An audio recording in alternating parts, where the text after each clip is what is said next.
Welcome back to ICE Radio at MCC. I'm Professor Kim from the Communication Department. You can check us out 24/7 at manchestercc.edu/ICE.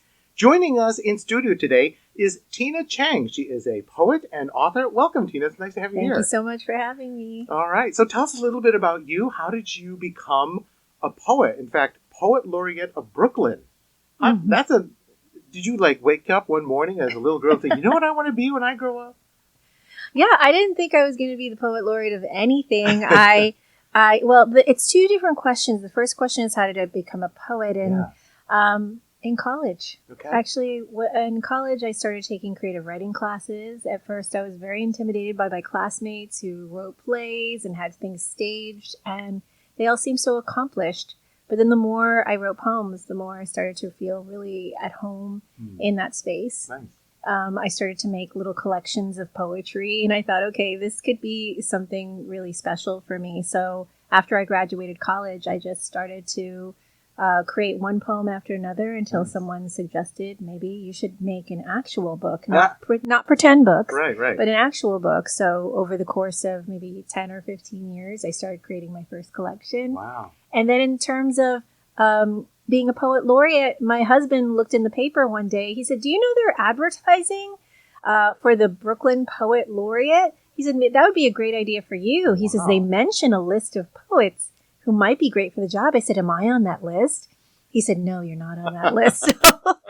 I forgot about it. Get you on that list. But then one day the committee actually just contacted me. Wow. And so one thing led to another. I had a series of interviews, came up with many ideas, and realized I'd probably been working toward it the entirety of my life. And then the next day, the Brooklyn Borough president called me and said, "Hello, Brooklyn Poet Laureate." Wow. They had chosen me, so I was nice. really grateful for it. And then I was in the role for about 12 years. Wow. Okay. Mm-hmm. Yeah. And so, how did was it your goal then to put together a collection of your poems into book format so that, that's the most efficient way to get your poetry words out there? Yeah. I think in the beginning when I was in college and then when I was in graduate school at Columbia, I just started publishing individual poems. Gotcha. And then with individual poems, the more that they were accepted, the more they were being published in these journals, I thought that maybe I could actually really do something with it. And maybe it should all be under one cover, just organizationally. Maybe it should all be under one cover.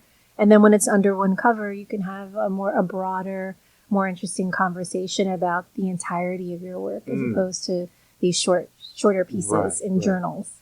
Do you have, can you identify particular themes that are common in your poems? And then I guess a possible follow-up question there is, what inspires you to write a poem and then make sure you want to include that in your next collection? Yeah, I think all the books are quite different from each other, but probably all of them have loneliness, isolation, the eternal themes that we're always interested in. Why does a human being seek the company or love of someone else? But the first collection focused on the loss of my father, because I lost my father when I was about 2 years old.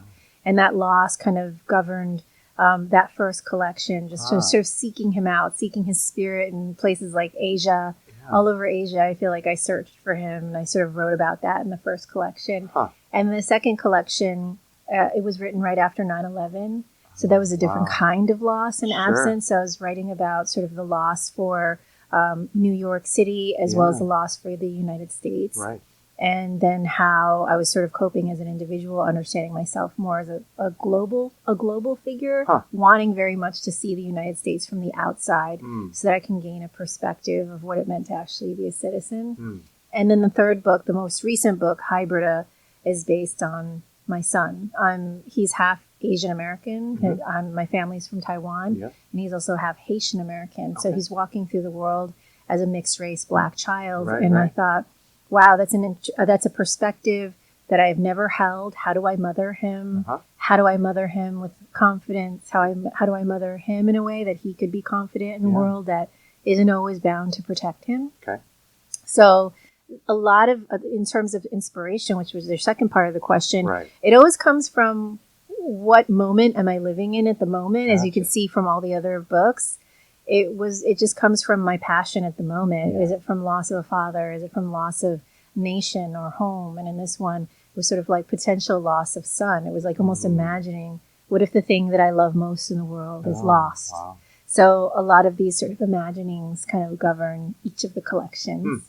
Do you have future plans then for publishing another book of collected poems? I'm working on my 4th collection right now, Congratulations. which actually is focused on the Asian American experience, in particular, Right. the Asian American female experience Okay. during COVID. Yeah. There were lots of Asian American hate crimes.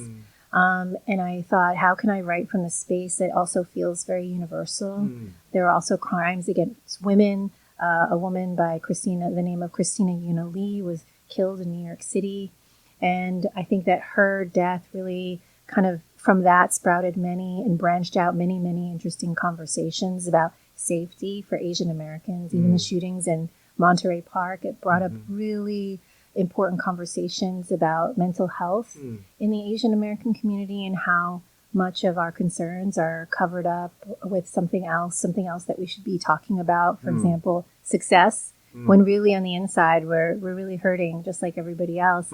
And how can those conversations come to light? So this 4th collection is really focused on those kinds of discussions and those kinds of concerns, and how they could be housed in the form of poetry. Okay. Is there a predicted date of release for this? Well, I'm still working. My editor's waiting for it, so I think I should try to finish it. That's So I'm hoping to finish it within the year. Okay, I'm good. doing my best to do that. But there's a lot of really complicated issues that I want, just like with this book, which took about, just so you know, with each book, they take about 10 years for me to write. So this kind of collection is sort of working, reworking, editing, showing it to editors, showing it to friends, coming back, reworking it again. You have patient editors then, huh? Very, because I have a wonderful editor at W.W. Norton named Jill Bialowski, who's just so dedicated to her writers. She's really willing to wait as long as she needs to. Marvelous. For each individual collection, because she's just so loyal to her writers. And she knows that every collection takes a long period of time if you're going to do it right. So I'm still in the middle of it right now. Is there are there bucket list accomplishments or things that you'd like to do as a poet in your future? Yeah, I mean, I have a lot of aspirations. I would love to be able to write a collection of prose. Either a collection of essays or a book of short stories. But I think right now I like to look at things, moving toward things incrementally. Yeah. So right now I'm just working on sort of shorter prose. Okay. And I'm mixing that in my next collection. So it's going to be a combination of poetry and also shorter prose that really focus on the Asian American perspective as seen through the lens of COVID. Can you talk a little bit about then your writing process for a poem versus short prose?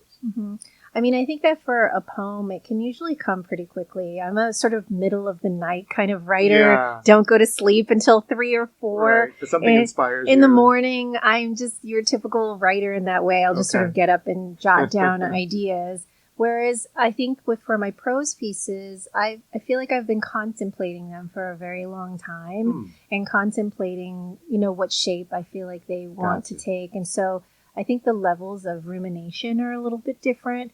For each one seems to come very quickly, and the other one seems to take a lot more time in terms of consideration. Yeah, it's interesting how different forms can inspire different kinds of even speed at which we write things. Yeah. That's cool.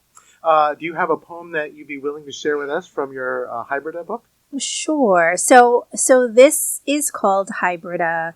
It focuses on a mixed race child, but it also focuses on children. I was reading Grimm's fairy tales to my kids, and I realized Grimm's fairy tales are very grim. Yes, they are scary. They're frightening. Yeah, I mean, if you think about it, they're usually based on child abandonment. Right, or trolls living under bridges or something. Yeah, which is, that's what I actually really focused on, is those predators, trolls, witches, hunters. Yeah. And I sort of thought about, what is the modern day, what would be the modern day predator if I were making this into a fairy tale. So in this next poem that I'm going to read, I was actually focused on this young boy named Libby Kletsky who lived in Brooklyn, and he was 8 years old and he wanted to walk home by himself. So of course his parents said, no way, this is not going to happen, not in New York City.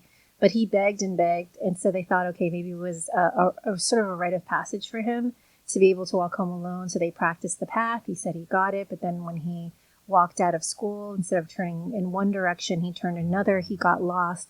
He asked a stranger for directions, and then he never made it home. So a lot of it, too, is about the sort of archetype of the stranger. Yeah. You know, could the stranger in the form of a witch or a hunter be someone who's helpful or harmful? Right. And that's what's really interesting about Grimm's fairy tales. It's like in the beginning to middle of the school, we don't know. Yeah. We're thinking, oh, this is a really sweet old lady who's giving them sweets. This could be a good thing. Or the hunter with the big, huge axe, he looks like in the beginning he's being really helpful. Wow. You know, so sort of this idea of like reworking the fairy tale. Gotcha. So this is called Milk, and it actually starts off with a quote from Maurice Sendak in his collection and in his children's book called In the Night Kitchen. And the quote is, milk in the batter, we bake cake, and nothing's the matter. Milk. In every definition of home, my son conjures milk. The sun as milk. Milk spills through open doorways, bed of warm milk, face of milk, milk trousers, a truck full of milk. A milky light passes through the lens of my camera. All of his young life, my son thought of milk, and he asked for it each night. In every memory I have of him, his hands are outstretched, and he's asking for his last bottle. In every version of a life, I never refuse him. On the television, the nation listens to the story of Libby Kletsky. Today, I think of his mother who waited for him, allowing him for the first time to walk home alone. That morning he held a key, heavy and shining, made especially for him.